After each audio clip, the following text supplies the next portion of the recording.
El mover del Espíritu Santo. El Espíritu Santo, nuestro amado ayudador, consolador, nuestra guía a toda verdad y justicia. Nada seríamos sin su ayuda. Se tratará en un esbozo simple y breve la cuestión correspondiente a la tercera persona de la deidad.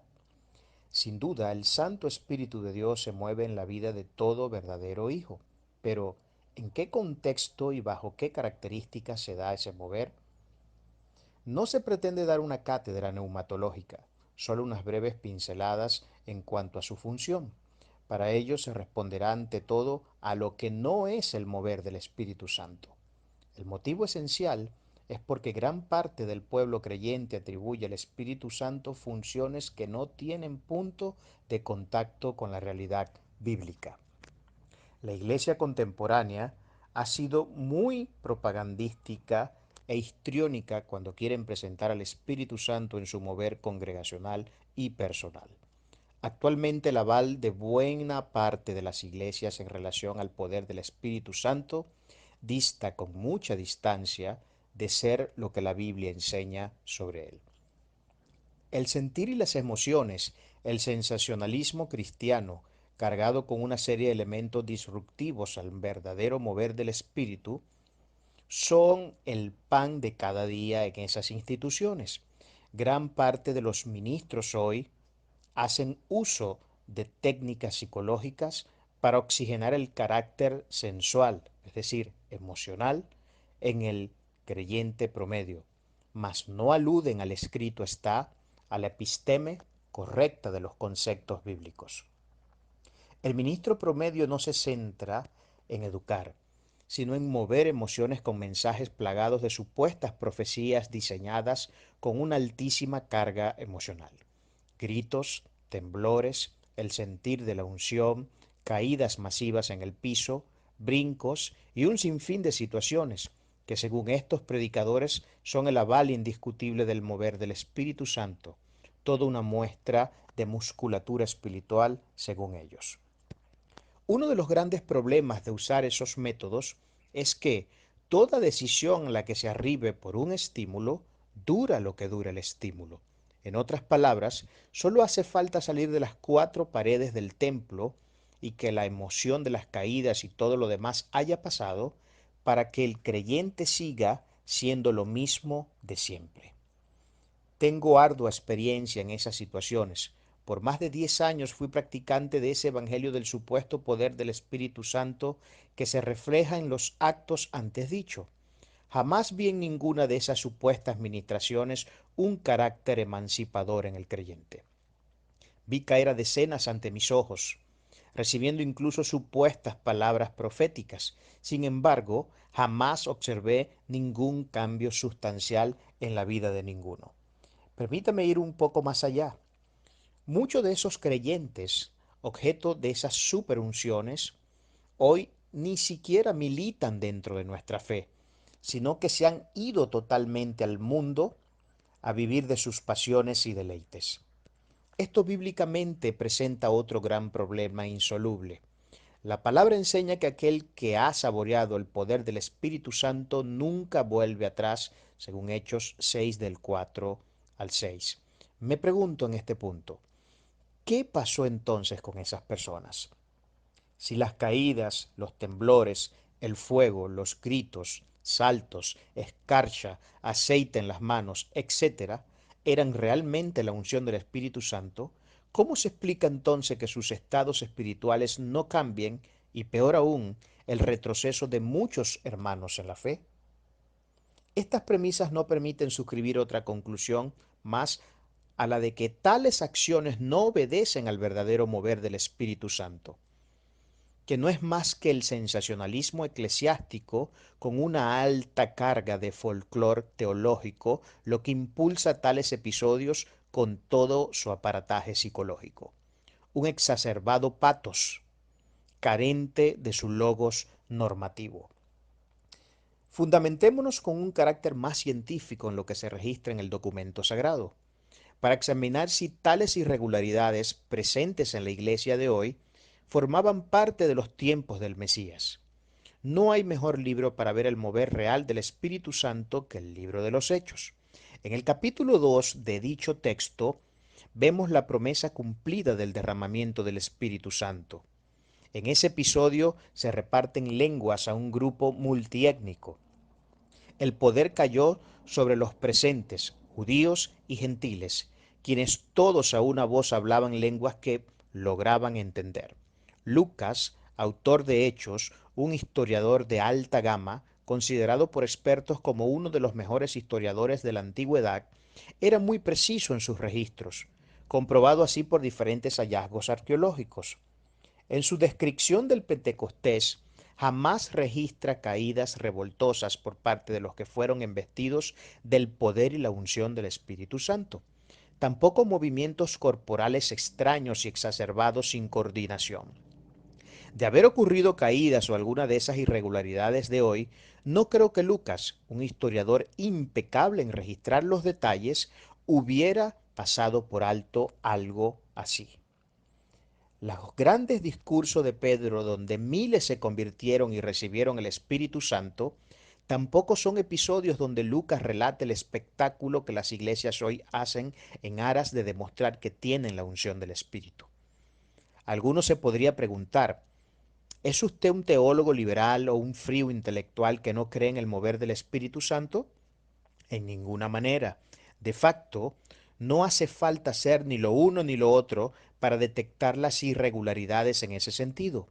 Lo único que se necesita es tener un poco de Biblia en las neuronas. Yo creo en el revestimiento de poder del Consolador, creo en su guía, en su unción y todo lo que la palabra describe sobre él, en los dones que imparte, pero todo en su debido contexto y realidad. Pero entonces, ¿cuáles sí son las funciones del Espíritu Santo de Dios? Veamos cuatro. Lo primero, según Juan 16 del 7 al 8, la palabra enseña que Él nos convence de juicio, de pecado y de justicia. En 1 Corintios 12 del 4 en adelante dice que imparte dones. Juan 16:13 habla de que nos guía a toda verdad.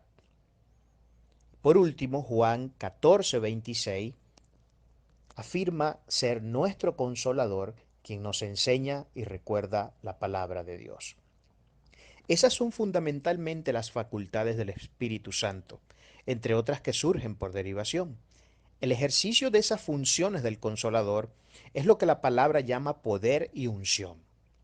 La resemantización de lo que es el poder y la unción por parte de estos supuestos ministros de la contemporaneidad se debe a una de dos cuestiones. Número uno, la ignorancia. Dos, un deliberado acto de malicia. Ni aun nuestro Mesías en sus reuniones discipulares privadas o en aquellas que eran más públicas, hacía del Evangelio un circo para entretener con diversos elementos histriónicos y litúrgicos a los ingenuos, como los que hoy plagan nuestras congregaciones. Hay una subyacente intención en todo esto por parte de esta gente del espectáculo.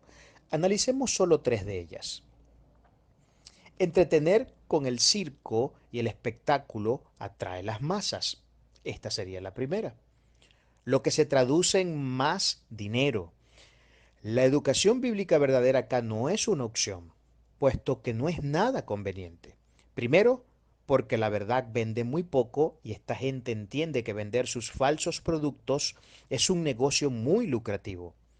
Y segundo, porque el estudio serio y responsable de las Sagradas Escrituras les derrumbaría su enriquecedor negocio, en tanto que los ojos de los ciegos se abrirían a la verdad. 2. La manipulación que crea esclavos. Creyentes que se vuelven tan sumisos al ministro superungido, entre comillas, al punto que son empujados a obedecer sus más despiadadas arbitrariedades. La institución de la esclavitud tiene una gran vigencia en esas iglesias. Si en algo son sofisticados y eficientes los líderes de esos circos, es en lavar cerebros con un veneno que puede llegar a ser mortal. Configurar el formato mental bajo el cual la gente debe pensar es crítico para los debidos lavados de cerebros y vital para la supresión de las facultades críticas y reflexivas de la gente. volando a semejantes alturas. Está uno de los mayores peligros, porque ahora no es la Biblia la regla infalible de fe y conducta, sino el ministro quien adquiere autoridad sobre la Biblia y las pobres cabras que ha formado. ¿Cuál obispo de Roma, quien declara ser el representante de Cristo en la tierra? Su vicario. No solo Roma tiene un papado. Esas iglesias heterodoxas, disque de herencia reformada y protestante, también tienen a sus papas. 3. La simonía. ¿Recuerdan el pasaje de Simón el mago, quien quiso comprar el don de Dios con dinero a Pedro? Eso se llama mercadear con la fe, y es un pecado muy serio. En el Evangelio del Espectáculo, la simonía es un pecado muy común. Se sirve la carta de forma descarada e indiscriminada. Te venden caros paquetes con el nombre de retiros, congresos apostólicos y proféticos, entre otros. Se sabe de casos donde los pastores venden sus ungidas oraciones a los pobres ingenuos. En esos paquetes viene la superunción bajada del trono de Dios, cualquier don deseado, la capacidad de hacer milagros, la revelación de quién será tu esposo o tu esposa, la restitución de un matrimonio disfuncional, la sanidad completa del cuerpo y ni decir el cacofónico discurso de hacerte rico. Y todo por un espectacular precio, que así como de altos son los pensamientos de Dios, así de altos son los precios para la adquisición de la bendición. Es que en estos ministerios donde se burlan del Espíritu Santo todo es espectacular, como vimos hasta los precios. Salomón en Eclesiastés plantea la dualidad paradójica de la vida del hombre, cuando dice que todo tiene su tiempo y que todo es vanidad. Estas empresas del marketing para el show tendrán su tiempo y llamados serán a entregar cuentas. Quien pretenda a través de sus sofismas presentar apología de dichos sistemas, tendrá que lidiar con la difícil situación de que no habrá validación bíblica que pueda esgrimir como argumento. Ningún alegato, por sofisticado o aparentemente inocuo que pueda sonar, tendrá el poder de la justificación. No se puede defender lo indefendible, aunque nunca faltan los intentos de aquellos quienes creen que no solo es posible, sino deseable. Para defender lo que no se puede justificar con la realidad, amerita apelar a la distorsión de esa realidad. Estos llamados ministros, aunque poco o nada saben de Biblia, o simplemente son unos maliciosos, son negadores de la verdad, que pervierten el Evangelio, anatemizando todo lo que tocan con su miembro verbal serpentino, cuyo veneno mortal, encontrado en sus palabras, enferma el alma de los incautos con la más peligrosa de todas las enfermedades, la distorsión de la verdad. El ministerio del Espíritu Santo es completamente indispensable para el crecimiento espiritual de todo creyente. No puede haber ministerios, dones, inteligencia, entendimiento, una correcta ortodoxia, ortopraxis ni ortopatía sin su persona.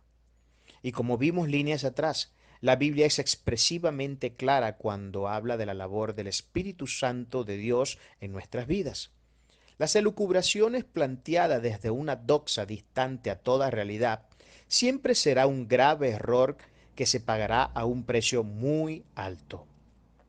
Responsabilizar al Espíritu Santo de los desórdenes, arrebatos místicos y exotéricos que emprenden las iglesias carismáticas es un acto pecaminoso a nivel superlativo. El mover del Espíritu de Dios es una realidad taxativa en las sagradas líneas y en la experiencia del peregrinaje de todo hijo de Dios. Con todo, será siempre un imperativo discriminar correctamente entre lo que es el mover del Espíritu Santo y la imaginación del hombre.